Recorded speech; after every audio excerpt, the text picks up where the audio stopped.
اب حضرت فاطمہ الزہرا رضی اللہ تعالیٰ عنہا کی جو شرم و حیا کا اور آپ کا جو ہے وہ یہ پہلو بہت ہی غیر معمولی تھا، جس کی وجہ سے آپ نے اپنی وفات کے وقت ایک وصیت فرمائی ہے۔ اس کو امام حاکم نے اپنی مستدرک کے اندر بیان فرمایا ہے۔ یہ بھی ہماری تمام انسانیت کے لیے، خاص طور پر مسلمانوں کے لیے، مردوں و خواتین کے لیے اور ہماری خواتین کے لیے یہ بہت بڑا سبق ہے کہ ہم لوگ جو ہیں وہ آپ سیدہ فاطمہ الزہرا رضی اللہ عنہا اور اہل بیت رسول صلی اللہ علیہ وسلم کے بہت فضائل اور مناقب بیان بھی کرتے ہیں، سنتے بھی ہیں، اور لیکن ہم کو اس بات کا بہت کم شعور ہے کہ یہ ان مقامات تک وہ کیسے پہنچے، اور یہ درجات ان کو اللہ رب العزت نے کیوں عطا فرمائے ہیں۔ ہمیں بھی جو ہے وہ انہی کے نقش قدم پر چلنا ہے۔ فرماتے ہیں حضرت عبداللہ ابن عباس رضی اللہ عنہ کہتے ہیں کہ حضرت فاطمہ الزہرا رضی اللہ عنہ مرض الموت میں جب مبتلا ہوئیں تو انہوں نے حضرت اسماء بنت عمیس رضی اللہ عنہا سے کہنے لگیں، میں جس حال کو پہنچ چکی ہوں وہ تم دیکھ رہی ہو۔ یہ حضرت اسماء بنت عمیس رضی اللہ تعالی عنہا، یہ ذہن میں رکھیے کہ یہ حضرت جعفر طیار رضی اللہ تعالیٰ کے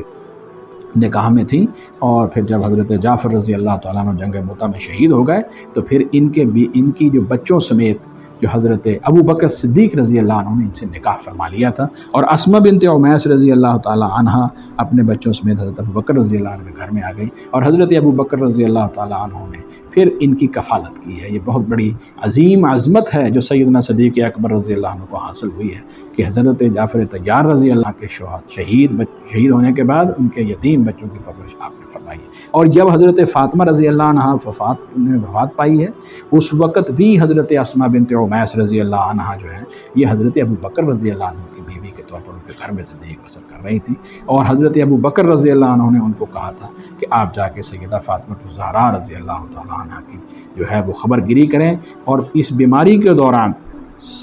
وفات تک آپ کے ساتھ حضرت اسماء بنت عمیس رضی اللہ عنہ رہی ہیں۔ وہ کہتی ہیں کہ حضرت فاطمہ نے مجھ سے یہ کہا تو حضرت اسماء رضی اللہ عنہ کہنے لگی، میں جس حال کو پہنچ چکی ہوں وہ تم دیکھ رہی ہو، کیا میرا جنازہ یا چارپائی پر کھلم کھلا اٹھایا جائے گا؟ یعنی حضرت فاطمہ رضی اللہ عنہ مرض الموت میں مبتلا ہوئی تو حضرت اسماء بنت عمیس سے انہوں نے یہ الفاظ کہے کہ دیکھیں آپ میری مرض دیکھ لیں، مجھے لگ رہا ہے کہ اس مرض کے اندر مجھے افاقہ نہیں ہوگا،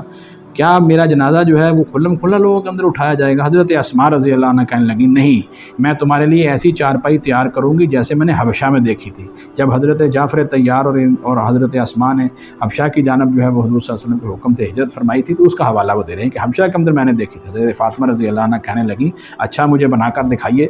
حضرت اسماء رضی اللہ عنہ نے کسی کو بھیج کر کھجور کی ٹہنیاں منگوائی، اطراف سے ان کے پتے چھانٹے اور انہیں چارپائی پر جوڑ دیا، اور یہ سب سے پہلی چارپائی تھی جو پردہ کے ساتھ تیار کی گئی۔ حضرت فاطمہ الزہرا رضی اللہ تعالی عنہا یہ دیکھ کر مسکرائیں، اور وہ فرماتی ہیں حضرت اسماء کہ نبی اکرم صلی اللہ علیہ وآلہ وسلم کی وفات کے بعد میں نے حضرت فاطمہ الزہرا رضی اللہ تعالی عنہا کو پہلی مرتبہ اس وقت ہنستے ہوئے دیکھا تھا۔ پھر ہم نے آپ کی وفات ہوئی، ہم نے اسی چارپائی پر آپ کا جنازہ اٹھایا اور رات کے وقت آپ کی تدفین کی ہے۔ اس کے اندر چارپائی کو جو ہے وہ ٹہنیوں کے ساتھ ڈھانپ دیا گیا، یعنی بلند کر دیا گیا، اور اس کے اوپر چادر ڈال دی گئی۔ اس طرح یہ حضرت عبداللہ ابن عباس رضی اللہ عنہ فرماتے ہیں کہ حضرت سیدہ فاطمہ الزہرا رضی اللہ تعالیٰ عنہ کا یہ جنازہ جو ہے وہ اس طرح پردے کے ساتھ جو ہے وہ رات کے